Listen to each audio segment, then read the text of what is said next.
በአገዛዙ ጦርና በፋኖ ኃይሎች መካከል የሚደረገው ውጊያ በጎጃም በሸዋ እንዲሁም በጎንደር የቀጠለ ሲሆን በሌላ በኩል በሰሜን ወሎ ራያ ቆቦ እንዲሁም በዋግምራ ወታደራዊ ውጥረቱ አይሏል ተብሏል። አገዛዙ በዋግምራ ሜካናይዝድ ኃይሉን ማንቀሳቀሱ ነው የተሰማው። በዝርዝር የምንመለከተው መረጃም ይሆናል። ወዲህ ደግሞ በኢትዮጵያና በሱዳን ድንበር በአገዛዙ ጦርና የትግራይ ኃይሎች ከባድ ውጊያ እያደረጉ እንደሚገኝ ታውቋል። ከሌሊት ጀምሮ በወልቃይትና ሽረሪና እንዲሁም በረከት አካባቢ የተጀመረው ውጊያው ተጠናክሮ የቀጠለ ሲሆን ራሳቸውን የተከዜ ዘብ ብለው የሚጠሩት እንዲሁም በኮሎኔል ደመቀ ዘውዱ የሚመሩ ታጣቂዎችም ከአገዛዙ ጦር ጋር በመሰለፍ በቀጠናው ካሉት የትግራይ ኃይሎች ጋር እየተዋጉ ይገኛሉ ተብሏል። በሌላ በኩል የአብይ አህመድ አገዛዝ በትግራይ ህዝብ ላይ ውጊያ ከፍቷል፣ ሊያጠፉንም ተነስተዋል ሲል የትግራይ ክልል በመግለጫው አስታውቋል። ውጊያው በከባድ መሳሪያዎች እየተደረገ ነው ያሉት የመረጃ ምንጮቻችን ናቸው። በዝርዝር የምናየው ሌላኛው መረጃችን ነው። የአሜሪካ ጦር በኢራን ኢነርጂ መሰረተ ልማቶች ላይ ያነጣጠረ አዲስ መጠነ ሰፊ ጥቃት ለመክፈት ማቀዱ ተሰምቷል። በሌላ በኩል በዮርዳኖስ የሚገኘው የአሜሪካ ኤምባሲም ዜጎች መካከለኛው ምስራቅን ለቀው እንዲወጡ አሳስቧል። እስከ ፍጻሜው ድረስ አብራችሁን ቆዩ። እነኝና መሰል መረጃዎችን በዝርዝር ወደ እናንተም የምናደርሳችሁ ነው የሚሆነው። በቅድሚያ ግን ለቻናሉ አዲስ ከሆናችሁ ላይክ፣ ሼር እንዲሁም ሰብስክራይብ በማድረግ ቤተሰብን ይያል። ቀጥታ ወዳገኘናቸው መረጃዎች አመራን። ወደ ቀዳሚው መረጃችን ስናምራም የብልጽግናው አገዛዝ በአማራ ክልል የከፈተው ውጊያ ዛሬም አጠናክሮ እየቀጠለ ሲሆን በአገዛዝ ጦርና በፋኖ ኃይሎች የሚደረገው ውጊያ በጎጃምና በጎንደር እየቀጠለ ሲሆን በሌላ በኩል በሰሜን ወሎ ራያ ቆቦ በዋግምራ ወታደራዊ ውጥረቱ ሲያይል አገዛዙ በዚህ በዋግምራ ቀጠና የሜካናይዝድ ኃይሉን ማንቀሳቀስ ጀምሯል። በአማራ ክልል በርካታ አካባቢዎች በአገዛዝ ጦርና በፋኖ ኃይሎች ውጊያ መቀጠሉን የተሰማው በክልሉ ሸዋ ቀጠና በአገዛዙ አየር ወለድ ኮማንዶና በፋኖ ኃይሎች ውጊያ በርካታ የአገዛዝ ጦር አባላት መገደላቸውን የፋኖ የመረጃ ምንጮች ተናግረዋል። በተለይም በመንዝና በይፋት ቀጠናዎች በሶስት መስመር አቅጣጫ ከተንቀሳቀሰው የአገዛዝ ጦር ጋር የከበባ ውጊያ መቀጠሉን የፋኖ ኃይሎች ያስታወቁ ሲሆን የአገዛዝ ጦር ከባሽ ከተማን በንፋስ አምባ በኩል ወደ ዘከሪክ ተራራ ወደ ቀወት መስመርና ወደ ቆሎሚያ አቅጣጫ መንቀሳቀሱን ተከትሎ በፋኖ ኃይሎች የተቀናጀ ውጊያ ተከፍቶበታል ተብሏል። ውጊያውን ተከትሎ በይሽ ከተማ በፋኖ ቁጥጥር ስር ገብታለች ብለዋል። በተያዘም ካጣይና አላላ ከተማ ተንቀሳቅሰው ወደ ደራማ ብርቂቱ ለመግባት በሞከረው የአገዛዝ ጦር ላይ ከፍተኛ ወታደራዊ ኪሳራ ማድረሳቸውን የፋኖ ኃይሎች አስታውቋል። በተጨማሪም በምጃር ሸንኮራ ወረዳ ባለማዳማ ወንዝና ቶሌት አካባቢዎች ነዋሪዎቹ ከአገዛዝ ጦር ዝርፊያና በደል ደርሶብናል ሲሉም የፋኖ ኃይሎች አክለው አስታውቋል። በእነዚህ አካባቢዎች የፋኖ ኃይሎች በከፈቱበት ውጊያ በርካታ የአገዛዝ ጦር አባላት መገደላቸው ነው የተሰማው። በተመሳሳይ በክልሉ ጎጃም ቀጠና የተለያዩ አካባቢዎች የብልጽግናው አገዛዝ ውጊያ መክፈቱን ተከትሎም የአገዛዝ ጦር በመርጦ ለማርያም ቀጠና ተጨማሪ ኃይል መንቀሳቀሱን ተከትሎ ከፋኖ ኃይሎች ጋር ውጊያው ተከፍቷል ሲሉ ነው የመረጃ ምንጮቻችን ያስታወቁት። በተጨማሪም በደንበጫና ስናን ወረዳዎች በአገዛዝ ጦርና በፋኖ ኃይሎች መካከል ውጊያ እየተደረገ ይገኛል ሲሉም የፋኖ የመረጃ ምንጮችም አክለዋል። በክልሉ በአገዛዝ ጦርና በፋኖ ኃይሎች መካከል የሚደረገው ውጊያ በወሎ ቀጠናዎችን መቀጠሉ የተሰማ ሲሆን በዛሬው ዕለትም የፋኖ ኃይሎች በደቡብ ጎንደር ዞን ደራ ወረዳ ሙሲት ከተማ ካምፕ ባደረገው የአገዛዝ ጦር ላይ በከፈቱት ጥቃት ከ15 በላይ የአገዛዝ ጦር አባላት መገደላቸውም ተሰምቷል። በተመሳሳይም በወሎ ቀጠና አምባሰል ላስታ ወረዳዎች እንዲሁም በዋግምራ ዞን ጋዝጊቢላ ወረዳ ላይኮ በተባለው አካባቢ በተደረገው ውጊያዎች ከፍተኛ ሰብአዊና ቁሳዊ ኪሳራ ተመዝግቧል ተብሏል። በሌላ በኩል በቀጠናው ሰሜን ወሎ ዞን ራያና ቆቦ ወረዳዎች እንዲሁም በዋግምራ ዞን አበርገሌ እንዲሁም ጻገጅ ወረዳዎች ወታደራዊ ውጥረቱ አይሏል ተብሏል።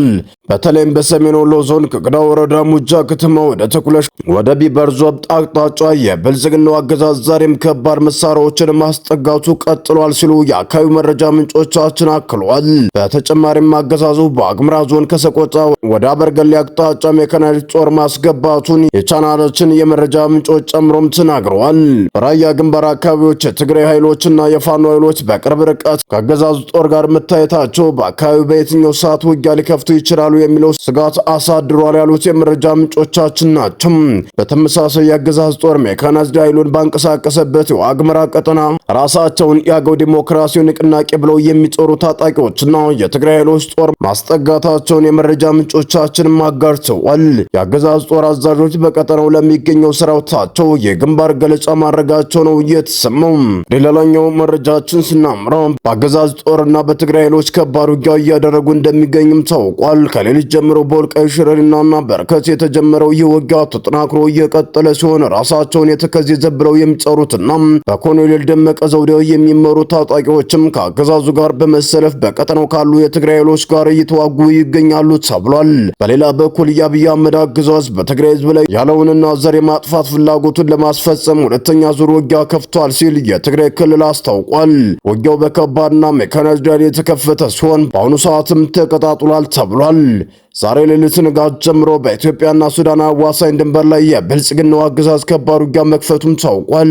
አገዛዙ በአካባቢ በሚገኙ የትግራይ ኃይሎች ወይም በተለምዶ አርሚ 7 ተብለው በሚጠሩ የጦር አባላት ላይ ከባድና የተቀናጀ ማጥቃት መክፈቱን የመረጃ ምንጮቻችን አረጋግጧል። ከሁመራ አቅጣጫ ሁለትና እንዲሁም ሌሎች ቦታዎች በበርካታ ቦታዎች አካለው በተደራጀው ሜካናይዝድ ጦር የከበባ መሳሪያ ድብደባ መጀመሩን የተናገሩት የአካባቢው መረጃ ምንጮቻችን ይህ ውጊያ በቀጥታ ሽረሪና በበረከት በተባሉ አካባቢዎች ላይ ያተኮረ ነው ብለዋል። በአካባቢው አስቀድመው የተደራጁት የተከዜ ዘብ አባላት ከአገዛዝ ጦር ጋርም ተሰልፈዋል ብለዋል። ምንም እንኳን ውጊያው በስፋት በሜካናይዝድ መሳሪያ እየተካሄደ ነው የሚሉት የመረጃ ምንጮቻችን የአገዛዙ እግረኛ ጦርና በኮሎኔል ደመቀ ዘውዴ የሚመሩ የተከዜ አባላት ጨምሮ የተለያዩ ኃይሎች ግን በውጊያው የተሳተፉ ይገኛል ብለዋል። በሌላ በኩል በተቃራኒ በተሰለፉት በትግራይ ኃይሎች በኩል ከባድ ምላሽ አጋጥሞታል የተባለው የአገዛዙ ጦር አሁንም ውጊያው በከባድ መሳሪያዎች እየተደረገ ይገኛል በማለት የተናገሩት የመረጃ ምንጮቻችን የውጊያ የመቆም አዝማሚያ የለውም ብለዋል። የአገዛዝ ጦር ከባድ መሳሪያዎችን ማለትም በታንክ በድሮንና በሮኬቶች ውጊያ እያደረገ ሲሆን የትግራይ ኃይሎች በውጊያው ምላሽ መስጠት መጀመራቸውን ተከትሎም አሁን ላይ በአካባቢው ከፍተኛ ድምፅ መሰማት ከጀመረ ሰዓታት አልፏል ብለዋል። ሁለቱ ኃይሎች በቀጠናው ሰፊ ዝግጅት እያደረጉ እንደነበርም በተከታታይ መዘገባችን ይታወሳል። በትናንትናው ዕለትም የብልጽግናው አገዛዝ ተተኳሾችን ወደ ሁመራና ጭልጋ ያንቀሳቀሰ የነበረ ሲሆን ያንቀሳቀሰው ከባህር ዳር ከጎንደር በተለይም ካዘዞ ካምፖች እንደሆነ ተሰምቷል። በዛሬው ውጊያ ታዲያ የአገዛዝ ጦር በኢትዮጵያ ውስጥ ብቻ ሳይሆን ከኢትዮጵያ ድንበር ውጭ ባሉ የትግራይ ኃይሎች ላይ በከባድ የረጅም ርቀት መሳሪያዎች ጥቃት ፈጽመዋል ያሉት የመረጃ ምንጮቻችን ይህም በሱዳን ውስጥና በኤርትራ ውስጥም የተፈጸመ ነው ብለዋል።